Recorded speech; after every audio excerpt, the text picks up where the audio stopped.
الحمد لله وكفى وعباده الذين اصطفى أما بعد فأعوذ بالله من الشيطان الرجيم بسم الله الرحمن الرحيم قال تعالى في القرآن المجيد واحفظ لهما جناح الذل من الرحمة وقل رب ارحمهما كما ربياني صغيرا عن ابن عباس رضي الله عنه أن امرأة جاءت إلى النبي صلى الله عليه وسلم فقالت إني أمي نذرت أن تحج فماتت قبل أن تحج أفحج عنها قال نعم حججي عنها رأيت لو كان على أمك دين أكنت قاضية قالت نعم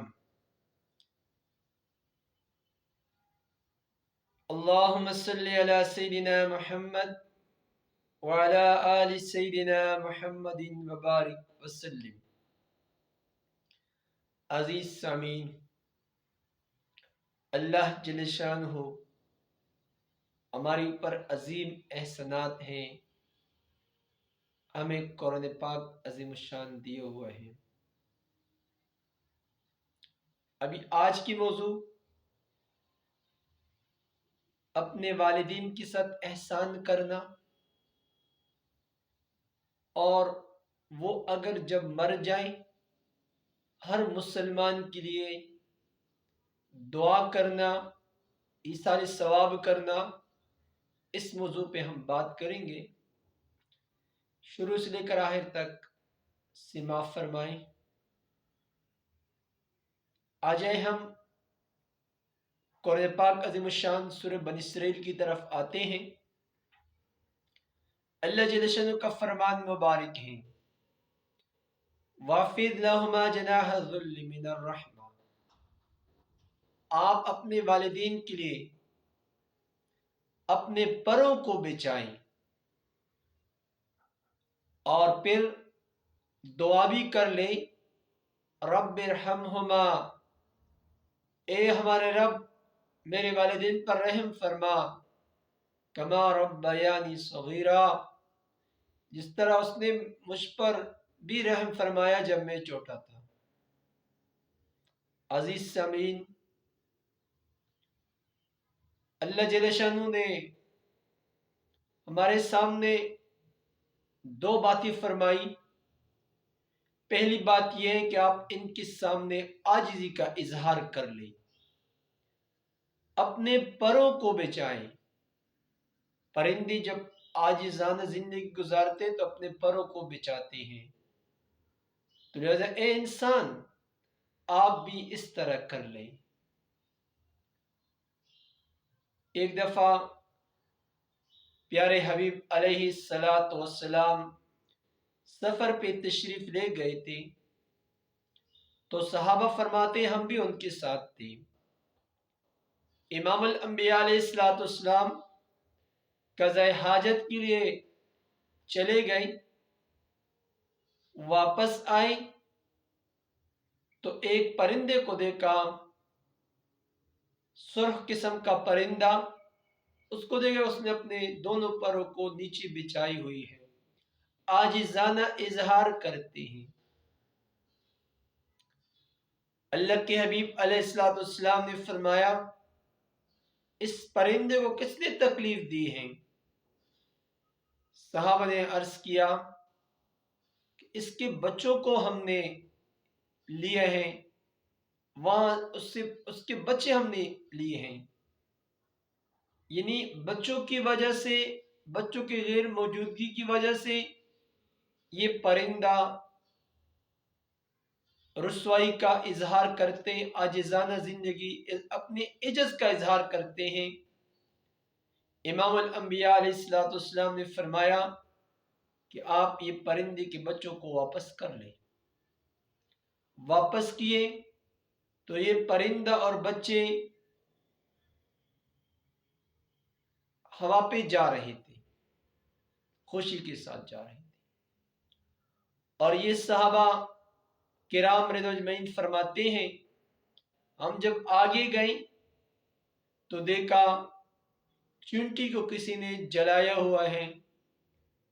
پیارے حبیب علیہ السلام نے فرمایا کہ اس چونٹی کا جو گر ہے اس کو کس نے جلایا ہے؟ عرض کیا کہ ہم نے جلایا ہے، کسی نے جلایا ہوگا ہم میں سے۔ تو اللہ کے حبیب علیہ السلام نے فرمایا نار کا عذاب لا يعذب نار الا اللہ، آگ کا عذاب صرف اللہ جل شانہ دے سکتا ہے، کوئی اور بندہ نہیں دے سکتا ہے۔ حدیث کا مقصود، آج اس کا مقصود یہ ہے کہ ہمارے پیارے حبیب علیہ السلام انسانوں پر تو اعلیٰ ترین رحم کرتے اور پھر جانوروں پر بھی کرتے، اور یہاں قرآن پاک عظیم الشان سے اللہ جل شانہ کا میں فرمان مبارک ہیں وَافِضْ لَهُمَا جَنَاحَ الذُّلِّ، آپ ان کے سامنے، والدین کے سامنے اپنے پروں کو بچھائے۔ جس طرح حدیث پاک مبارکہ میں ہم نے ابھی یہ بات سمجھ گئے ہیں کہ جانور بھی، پرندے بھی عاجزانہ طور پر اپنی عجز کا اظہار کرتے ہوئے وہ اپنے پروں کو بچاتے ہیں، لہذا انسان آپ بھی بچائیں اور ان کے لیے دعا بھی کر لیں۔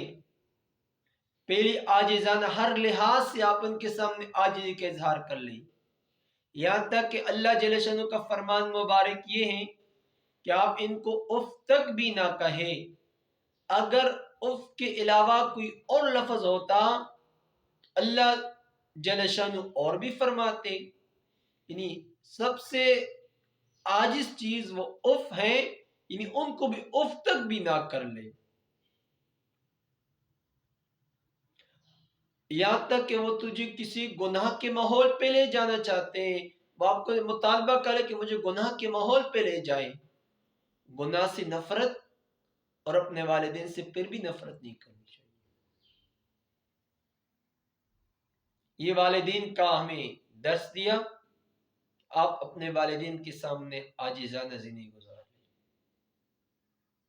اللہ کے حبیب علیہ السلام نے فرمایا انت و مالک لابیکا، تیرا اور تیرا مال تیرے باپ کا ہے، اور پھر کیا فرمایا وَقُلْ رَبِّ ارْحَمْهُمَا، آپ ان کے لیے دعا بھی کر لے، اے اللہ آج تو ان پر رحم فرما، کما ربیانی صغیرا، اس طرح انہیں ہمارے اوپر جب میں چھوٹا تھا تو رحم فرما رہی تھی، مجھے بولنا بھی سکھایا، چلنا بھی سکھایا، میں کچھ بول نہیں سکتا، میں نہیں چل سکتا، اس نے چلنا بھی سکھایا، بولنا بھی سکھایا، ہر قسم کے اخلاق سکھائے، تمیز سکھائے، یہ میرے والدین نے سب کچھ کیا، میں کچھ جانتا بھی نہیں تھا، میرے والدین نے سب کچھ کیا۔ جب مجھے کوئی تکلیف آتی تو میں اپنے والدین کے پاس آ کر اس کو سناتا، میرا والدین مجھے میرے ساتھ خوشی کا اظہار فرماتے، مجھے تسلی دیتے، میرا دل خوش ہوتا، میرا دل خوش ہو جاتا۔ میرے والدین نے ہر قسم کی میری خواہش پوری کر لی، انہوں نے میرے اوپر رحم فرمایا، اے میرے رب تو ان پر بھی رحم فرما، زندہ ہیں دعا کر لے، مردہ ہیں پھر بھی ان کے لیے دعا کر لے، رب ارحمہما کما ربیانی صغیرا۔ ابھی سوال ہوگا کہ اب کس نے بتایا کہ جب وہ مر جائے تو ان کے لیے دعا کر لے؟ ابھی سورہ حشر کی طرف ہم آتے ہیں، اللہ جل کا فرمان مبارک ہے والذین جاءوا من بعدہم، وہ لوگ جو میرے بعد آئے، یقولون ربنا اغفر لنا، وہ دعا کرتے ہیں اللہ ہمیں مغفرت فرما، وَلِإِخْوَانِنَا الَّذِينَ سَبَقُونَا بِالْإِيمَانِ، جو ایمان والے لوگ ہم سے پہلے بھی جا چکے ان کی بھی مغفرت فرما. وَلَا تَجْعَلْ فِي قُلُوبِنَا غِلًّا لِّلَّذِينَ آمَنُوا، اے اللہ ایمان والوں کے لیے ہمارے دل کے اندر کدورت بھی نہ ڈالے، ہمارے دلوں کے اندر کدورت نہ ڈالے. جو محمد سے پہلے جا چکے ہیں، جاؤہم من بعدہم، جاؤ من بعدہم سے مراد مہاجرین اور انصار کے بعد جو لوگ آئے انہوں نے یہ دعا کر لی. کون ہیں؟ تابعین، تبع تابعین، یہاں تک ہم تک یہ بات پہنچ چکی ہے. وہ دعا کرتے ہیں اے اللہ میں جو پہلے لوگ گزر چکے ایمان کی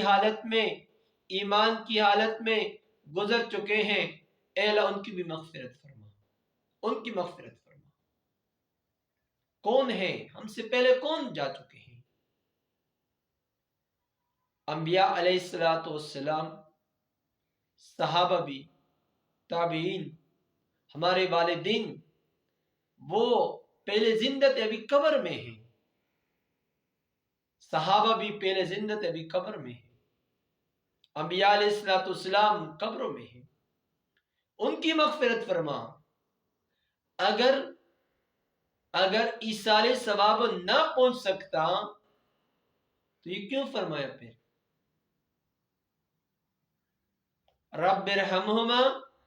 وہ تجھے پھر بھی دعا کر لے. ابھی اس دعا سے بات ثبوت، اے اللہ جو ایمان والے وَلِإِخْوَانِنَا الَّذِينَ سَبَقُونَا بِالْإِيمَانِ، ہم سے پہلے ایمان کی حالت میں چلے گئے. تمہارے والدین بھی تمہارے وہ تو بھائی کی طرف تو ہیں، وہ والدین بھی ہیں، لیکن سارے مسلمان آپس میں بھائی بہن ہیں، مسلمان مرد عورت،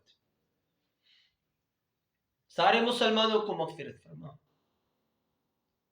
ابھی ہم حدیث پاک مبارکہ کی طرف آتے ہیں، کیونکہ قرآن پاک عظیم الشان کا اصل مفسر وہ امام الانبیاء سردار دو کونین فخر رسول محمد مصطفیٰ صلی اللہ علیہ وآلہ وسلم ہے. بخاری شریف 7315 نمبر حدیث اور کتاب الاعتصام ابن عباس رضی اللہ عنہ سے روایت ہیں، فرماتے ہیں ان امرتن جات الی نبی صلی اللہ علیہ وآلہ وسلم، ایک عورت پیارے حبیب علیہ الصلوۃ والسلام کی خدمت اقدس میں وہ آئی. فقالت انی امی نظرت، میری امت نے، میری ماں نے نظر مانی تھی ان تحج، حج کرنے کی. یہ نظر مانی کہ میں حج کروں گی. فماتت قبل ان تحج، حج کرنے سے پہلے وہ مر گئی، حج کرنے سے پہلے وہ مر گئی. فرمایا افحج عنہا، یا رسول اللہ صلی اللہ علیہ وآلہ وسلم میں اپنے ماں کی طرف سے حج کر لوں؟ فرمایا نعم. حججی عنہا، ان کی طرف سے آپ حج کر لے. اور پھر آگے فرمایا حقوق اللہ و حقوق العباد دونوں کو جمع کر کے فرمایا ارائیتی لو کان علی امی کی دین انت قاضیتا قالت نعم. تمہارا کیا خیال ہے، تمہارا کیا شوق ہے، تمہاری دل میں کیا بات ہے، تمہاری چاہت کیا ہے؟ اگر آپ کی والدہ پر دین ہوتا، قرض ہوتا، انت قاضیتن، آپ اس حج کو، اس قرضے کو ادا کرتی؟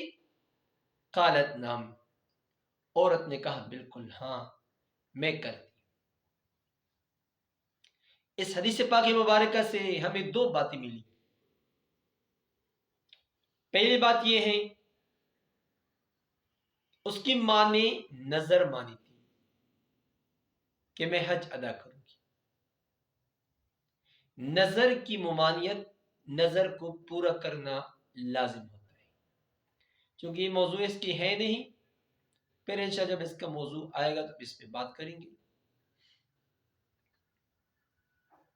اس نے نظر مانی میں حج کروں، ابھی کیا ہو گئی؟ فماتت، وہ مر چکی ہے، ابھی مر گئی ہے. قبل ان تحج، حج سے پہلے وہ مر گئی.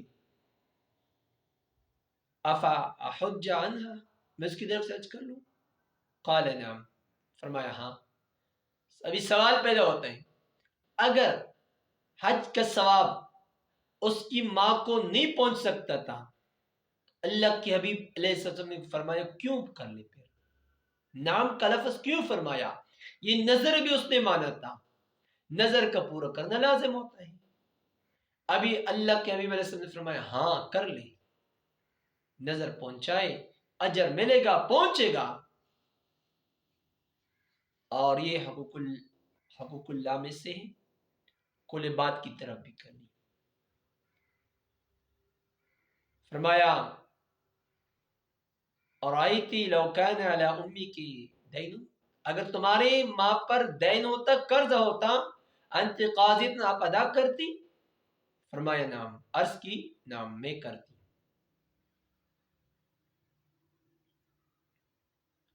اللہ کے حبیب علیہ السلام نے فرمایا قال اقضو الذی لہ، جو اس پہ ہے،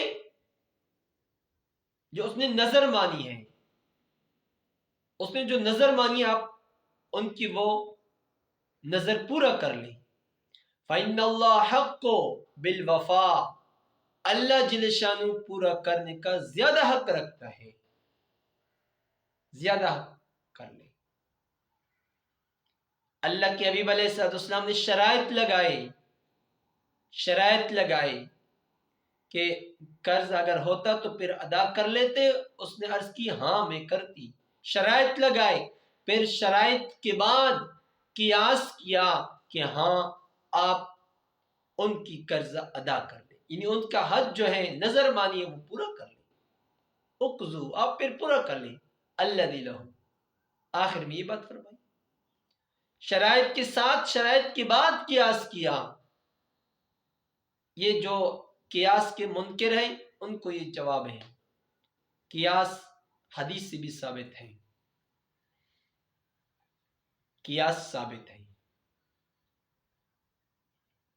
اللہ جل شانہ اپنے حقوق کو تو معاف کرتے ہیں، لیکن حقوق العباد کو معاف نہیں کرتے. کر سکتے ہیں لیکن نہیں کرتے. یہ قانون ہے. ایک بندہ شہید بھی ہو جائے، شہید کے سارے گناہ معاف ہوتے ہیں، لیکن